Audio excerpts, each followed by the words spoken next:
নাইক্ষ্যংছড়ির এই এক্সট্রিম রাস্তা নিয়ে এটা আমার চ্যানেলে দ্বিতীয় ভিডিও। সাধারণত আমি এক টপিক নিয়ে খুব কম ক্ষেত্রেই দ্বিতীয় কোনো ভিডিও বানাই। কিন্তু এই রাস্তার যেই থ্রিল এবং সিনারি সেটা আমি মাথা থেকে ডিলিট করতে পারছি না। তাই ভাবলাম যে আরেকটা সেকেন্ড ভিডিও আমার চ্যানেলে আপলোড করি। জানুয়ারি মাসের শেষ দিকে ২০২৬ সালে আমি গিয়েছিলাম নাইক্ষ্যংছড়ি ট্রেকিংয়ে। সরি, ট্রেকিং আসলে ঠিক বলা যায় না, ক্যাম্পিং এবং রিল্যাক্সেশনে।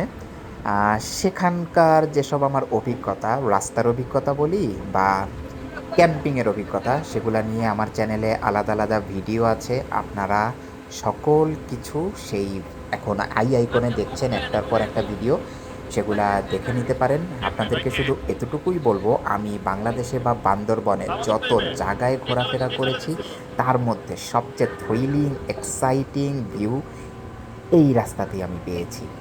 আলীকদম থেকে নাইক্ষ্যংছড়ি এই রাস্তায় সাধারণত আমাদের বাংলাদেশি পর্যটকদের যাবার অনুমতি নেই। আমরা আগে থেকেই অনুমতির ব্যাপারে নিশ্চিত হয়েই ঢাকা বা আলীকদম থেকে রওনা দিয়েছিলাম এবং বেশ ভালো একটা অভিজ্ঞতা নিয়ে আমরা বাড়ি ফিরেছিলাম। রাস্তায় এখন একটু ভাঙ্গা দেখছেন, এখানে বসে থাকাটা দাঁড়িয়ে থাকাটা বেশ চ্যালেঞ্জিং ছিল। যাই হোক, আপনারা কারা কারা এই নাইক্ষ্যংছড়ি গিয়েছিলেন বা হংচুট ইকো রিসোর্ট যেখানে আমি ছিলাম, সেখানের যদি কোনো অভিজ্ঞতা আপনাদের থেকে থাকে তাহলে এই ভিডিওর কমেন্ট বক্সে জানান। দেশকে ভালোবাসুন।